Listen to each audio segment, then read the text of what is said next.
Hello YouTube, my name's Nero, and today we have some Call of Duty Advanced Warfare, playing a bit of domination here on the map Green Band, running out the IMR Assault Rifle, and this gameplay is pretty good. Hopefully you guys will sit back, relax, and enjoy that. While today we talk about upping your kill-death ratio, trying to get you to do a little bit better while playing Call of Duty Advanced Warfare. I got the idea to do this video after looking back at some of my older videos. I made a video on this exact same topic back in Call of Duty Ghosts, and that video's at like 500,000 views now. I did the exact same video topic in Titanfall, how to improve yourself at Titanfall, and people really like that video as well, and people just want to find general tips as to make themselves be better at the video game that they're playing, especially when it's an online competitive shooter game like Call of Duty or Titanfall or Battlefield or Halo or anything like that, right? You want to get a little bit better at it. And a lot of people, they correlate being better at the game with their kill-death ratio for good reason to some extent. Of course, kill-death ratio doesn't mean anything, but what kill-death ratio does mean is you're usually getting a lot more kills than you are dying, and to a lot of players, not all, but to a lot of players, that translates into having a little bit more fun while playing the game. Of course, if you're gonna, if you're getting a lot more kills than you are deaths, chances are you're doing pretty good. If you're doing pretty good, chances are you're having fun. That kind of idea. So I can see why people want some tips as to improve their kill death ratio. Mine is nothing spectacular. It's pretty high up there. It's like up there in like the top 1%, especially for skill-based matchmaking. And you look at the fact that I don't use any really powerful guns. My top weapon, of course, being the MP11. Of course, EM1's getting close and stuff like that. It's just I like to use fun guns. I don't like to use the OP guns like a lot of people use. So I was able to get up to a pretty high kill death ratio here in Advanced Warfare while using relatively weak weapons. I figured I would share some tips with you guys here in this video. The first tip I want to give you guys is your exosuits. That's the biggest thing, right? That's one of the biggest changes about Advanced Warfare compared to some of the older Call of Duty games. It's the fact that you have exosuits and you need to use them and you need to try to master them. Some people, and I see it a lot, which is super annoying when I face these people, because granted they are pretty hard to hit, but it's super annoying, is when the people just double jump. A lot of people seem to really kind of feel as though they only have the double jump ability when they're playing Advanced Warfare. That's really not the case. It's not the case at all, really. If you can double jump, sure, but really the only time you should really be double jumping, like jumping and then jumping again to get really high in the air, is to get on top of like a rooftop or something like that. If you're the kind of player that just double jumps aimlessly because you like to double jump around in the air, chances are you're gonna get shot a lot because you're really exposing yourself to a lot of different people. You gotta remember that you have the ability to dash backwards, you have the ability to dash left, dash right, dash forward. Those things are very, very crucial in doing well in Advanced Warfare. If you're not really comfortable with your exosuit yet, and it's not really just kind of second nature when you see somebody 2 feet away from you, if you like dash away to the right and then of course be able to aim a little bit left to be able to be on target and shoot that person while you're doing that dash move, then maybe go to a private match. I definitely recommend that. Go to a private match. You can go in there, you can set up some like recruit bots or something like that, and just do it till you kind of get comfortable with it. It's really something you really want to kind of master, because it's really something that can set good players from bad players, is how well they can effectively use their exosuit. So keep that in mind. You definitely want to try and master your exosuit to the best of your abilities. Next tip I want to give you guys is to try and play some safer game modes. If you're the kind of player that really wants to try and improve your kill-death ratio, you want to try and get a little bit better at Advanced Warfare, I recommend starting out to try play a bit more, what I'm going to call safe game modes. You think of game modes like Team Deathmatch, you think of game modes like Domination. I consider those to be pretty safe game modes, because look at them by the very nature of them. You think of Team Deathmatch. Your objective in Team Deathmatch is to care about your KD, right? Your objective when you're playing TDM is to get kills and die as little as possible. That's all that is. There's no objective, there's no flags to take, there's no hard points to go grab, there's no nothing. There's no anything for you to do besides get kills and don't die. That's really what you're trying to do in that game mode. So I definitely recommend trying to play a little bit of Team Deathmatch. And what's kind of nice about it is in Team Deathmatch, since there is no objective aside from get kills and don't die, you can really have free range to do whatever you want. You don't have to worry about any kinds of objectives. You can take it slow or as fast as you would like it to, and then you can try to improve yourself that way. It's definitely nice. It's a great learning experience playing Team Deathmatch. I'm actually kind of enjoying it a bit more in this game than I have Team Deathmatch in any other Call of Duty game so far.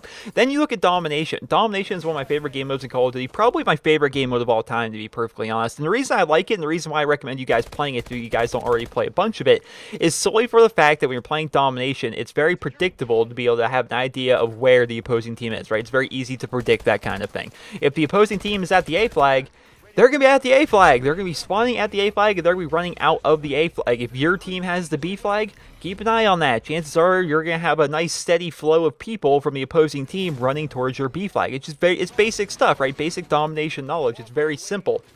That's why I like it. It's always really nice and really easy to be able to see where the opposing teams will be coming from and have an idea of where they're going to be coming from. So it's very awesome when that happens, and Domination is just a very good game mode, especially if you're really trying to care about your kill death ratio. Of course, when you see me play, I try to play the objective as much as humanly possible, and I definitely recommend that to you guys. I definitely recommend you try to play the objective when you're playing Domination, even if you're caring about your kill death ratio, because those flags, this is Advanced Warfare, right? We're running on a score streak system, not a kill streak system, so keep that in mind. So basically, every time you capture that flag, you're getting a lot of points, and that's going to get you closer to your score streak every time you defend the flag, anytime like that. So just by playing the objective in Domination, you get a lot of score, and from that, you get a lot more score streaks, and from there, you know, of course, you're going to be doing a little bit better. So keep that in mind. You're going to try to play the objective, but you got to do it smart, right? You can't just rush in and try and take every single flag possible. You just can't do that unless the opposing team's spawn has flipped back.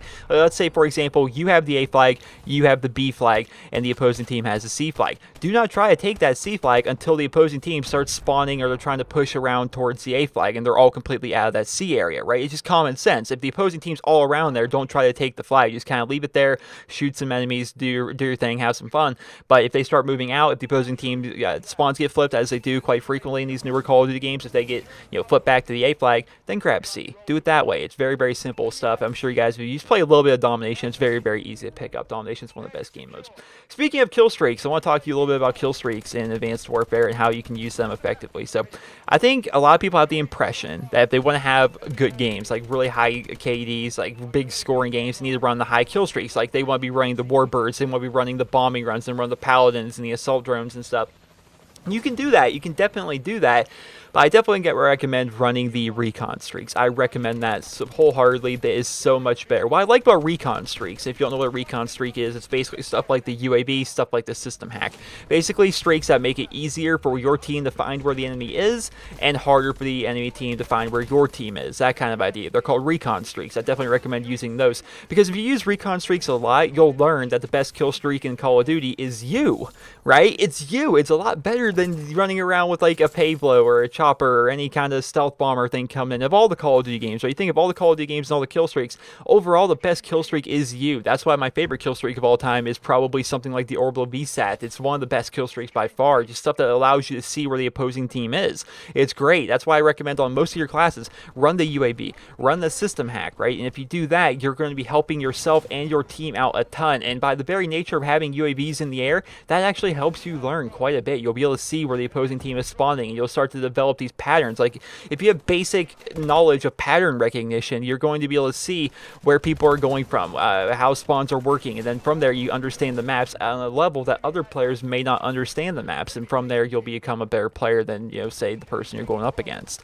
You know, it's definitely a lot better to run these kinds of streaks. Of course, I recommend running some assault streaks. Of course, I mean, that's the fun of Call of Duty, and I get that. I totally understand that. I understand that for some people, the fun of Call of Duty comes from getting these really cool kill streaks and using these really cool kill streaks. I understand that and I get that, but I'm just here to say, try to run at least one recon streak in your setup. If you're the kind of player that likes to run a lot of very powerful lethal kill streaks, you can do that, but just try to throw a UAV in there. Try to throw a system hack in there. It's going to help you, it's going to help your team, and if you and your team are doing well, then chances are you're going to be doing pretty good as well. Another quick tip I want to give you guys is the idea of developing strategies when you're playing. So, I don't know how many of you guys do this, but every time a map loads, like let's say, for example, we're playing Domination on Green Band, you have to kind of know, like as soon as the map is loading, what weapon you want to run with and how to use that weapon on the map. Have opening routes, have a game plan right from the get. Don't just go, okay, well, I guess I'll cap this flag, and then, where do I want to go? I could go to B, but there's a lot of people there. They might kill me, so maybe I'll go this way. Maybe I'll go, I don't know what I'm going to do in this game. If you don't want to be that person, you want to have a very defined set strategy every time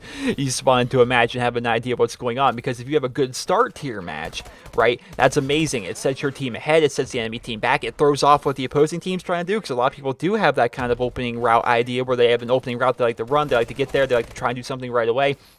And if that gets thrown off, it throws off their game. That puts them back a little bit, not just in the score, but mentally. It puts them back a little bit. They really don't know what to do from there on out. They're trying to recuperate, and they're trying to just, of course, try and get back into a better position, trying to get some flags back, and it just throws them off really bad. A team that starts off really well, usually ends up winning. Of course, comebacks happen in Call of Duty. Of course, that happens. It's always really cool when you can pull off a comeback, but a lot of the time, a team that gets a really early lead ends up holding on to it. It's definitely a good thing. It's picture it like a fight in a way. You want to get the first punch in the fight. You don't want to get hit first, then try to recuperate. You want to get the first hit in there. So on every single match, every single map, every single gun you're using, you want to have an idea of what you're using and what you're doing in every single game. I definitely recommend that to you guys. I learned that, I actually picked that up from all my years of playing Search and Destroy. I don't know how many of you know that, but back in Call of Duty 4, back in World at War, basically all I played was Search and Destroy because I wasn't good enough to play respawn game modes. I just wasn't good at it. I wasn't good at like Twitch reflexes or anything, but I was good at developing these strategies. Like I understood that all the routes people would run. I had my own routes myself. I understand all different kinds of lines of sight. Like I knew some crazy lines of sight in World at War Search and Destroy. Like I could snipe you through a crack in the wall across the map if you're trying to plant the A-bomb. Like I knew like everything there was to know. I didn't have the reflexes, but I did know what was going on. That's really kind of how I developed this this strategy and this mindset in Call of Duty, that you need to try and have like an opening route. And any good Search and Destroy player will tell you a lot of it's about how you start. It's about the routes you take. You don't just spawn in and go stand on a random roof and like, okay, I'm waiting for everybody to die, then I'm gonna go clutch it or something like that. No, you try to run out and you just try to do well. That's how you play Call of Duty, and that translates not just from Search and Destroy, but that goes into game modes like Domination. It goes into Team Deathmatch. It goes into Kill Confirmed. You want to have a very good opening route for when you're first starting. That's really something that's going to help you out, and it's going to take time to learn. It's definitely going to take time to learn that kind of thing. You keep trying things until stuff eventually works. Yeah, that's what you really need to do with it. That's something you can really do to improve your game, though. So I definitely recommend trying out different things when you're starting off your matches until you find stuff that really kind of works, and then keep going with it. Just keep going with it. Do it every time you start that match until you perfect it, basically. Like every time I start on Green Band, I'm going right to the B flag, and I know exactly where to look for people, and I'm going to keep on doing that until I perfect it. That kind of idea. Just try to do that. It can definitely help you out. Some quick tips here at the end of the video, because I know we're going to be running over the gameplay. This is stuff that can help you out, but it's not going to help you out on a super high level. Number one, your sensitivity. Try to have a good sensitivity. Some people like to play like on a ridiculously high sensitivity, and I'm here to tell you guys that doesn't help you at all. It really doesn't help you to be on like the highest sensitivity possible. You look at any pro Call of Duty player, they usually play on a lot of the lower sensitivities. For me personally, I kind of switch between 4 and 5, and the reason these pro players, as well as myself, the reason we're on these lower sensitivities is it's easier. It's easier to aim. It's easier to stay on target at someone that's at a very, very long distance if you're on a lower sensitivity. That's just how it is. Another quick tip, know your weapon. Of course, that's something you should definitely think about. You should always know what weapon you're running and how effective you can be with that weapon depending on what map you're playing and what game mode you're playing, right? It definitely makes a whole lot of sense. If you're playing on a map that's very, very small, very, very close quarters, let's think of, for example, the map Comeback. I think that's one of the most fast-paced, one of the most beloved maps in Call of Duty Advanced Warfare. Of course, you can use something like light machine guns on that map, but keep in mind, you're playing on Comeback, right? Light machine guns usually, like use something like the EM1, which is one of my favorite guns in the game, which is notorious for having kind of like a bad fire rate, or use something that just doesn't have a very good fire rate in general, like the HBR-A3, which is a good rifle by all accounts, very good medium range, very good long range, but it does not have a very good fire rate, so it's pretty weak close range, right? You don't want to be using stuff like the HBR-A3 on Comeback, because you think of the very nature of Comeback, a lot of people are going to be running around with submachine guns or Ball 27s because they have that crazy high fire rate. It's a lot of close quarters on that map, and so just by the very nature of it, you're going to be at a big disadvantage if you're trying to use HBR-A3 on Comeback. Of course, you can do well, but just saying you're going to be at a disadvantage. Try to know your weapon, try and tailor your weapons based on what map you're playing. Another quick tip, friends are a good thing. Friends are definitely a good thing. I play Call of Duty with friends and subscribers all the time. I really don't enjoy playing Call of Duty solo. It's definitely a hard time. So if you have friends to play with, definitely recommend doing that. It's a lot more fun if you're playing with friends or if you're playing with a group, because then, one, you're enjoying the game a bit more if you're talking to people. You're not focusing just 110% on the gameplay. You're not getting super frustrated because you get people to talk to. You're just chatting away with your friends. It's definitely awesome. I enjoy playing with my friends. I definitely recommend you guys play with your friends as well. When you're playing Call of Duty, it's definitely a lot more enjoyable. Another tip, this is kind of involving your friends, is use your teammates not as if they're actual human beings, but use them as if they're like target dummies, basically. So a quick tip that if you guys haven't heard this, which I've talked about in a lot of videos, chances are you have, but I'll go over it really quickly here. Basically, look at your minimap. Where your teammates are, that's where the opposing team isn't, right? If there's no UAV up and you're just kind of wondering where the opposing team is, all you really need to do is look at your minimap and look at where your teammates are positioned. Where your teammates are is where the opposing team usually isn't. Keep that in mind. And the final tip, every match is a learning experience. I feel as though a lot of people just play Call of Duty on autopilot. They sign on, they make their class, they go into a game, they run around, they get kills, they go even, roughly, more or less, and they say, yep, that was fun, then they hop off after a few hours of doing that. When you're playing Call of Duty, every match is a learning experience. If you want to get better at Call of Duty, you can actually do that just by paying attention while you're playing your games. Watch your kill cams. Find out exactly what went wrong in that kill cam, what was wrong with your positioning, what was wrong with your aim, what was wrong with the weapon you were using. You can find out that kind of stuff. Look at the spawn points. Notice in certain situations that you're spawning at this area so that when you have the opposing team in that position, you know where they're spawning. You know what's going on with that. That's something you can really learn just by paying attention to the game. That's one of the things that always confused me, was I would see these people that have like lots of playtime in a Call of Duty, like when you can look at people's combat records like in Black Ops 2 or Ghost, and you look at their stuff, it's like, how are you this bad when you have this much playtime? Are you just playing on autopilot? Do you not pay attention at all when you actually play? Have you learned nothing over your 20 days of playtime?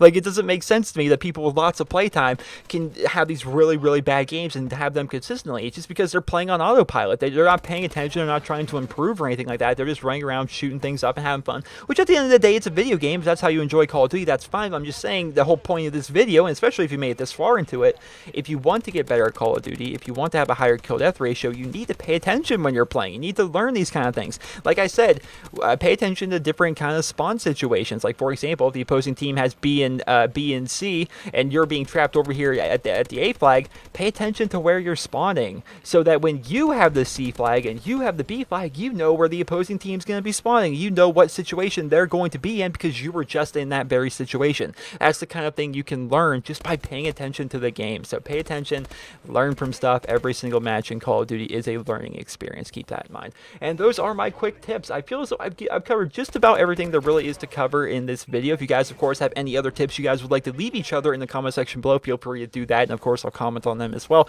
Give my feedback, give my opinions on stuff. And yeah, basically the whole point of this video is to try and help you guys improve at Call of Duty Advanced Warfare and Call of Duty in general. And hopefully you guys all enjoyed it. That was the whole point of today's video. So I hope you guys all enjoyed this video. And if you did, please be sure to leave a ring where you guys feel it deserves. Hope you guys all have a wonderful day.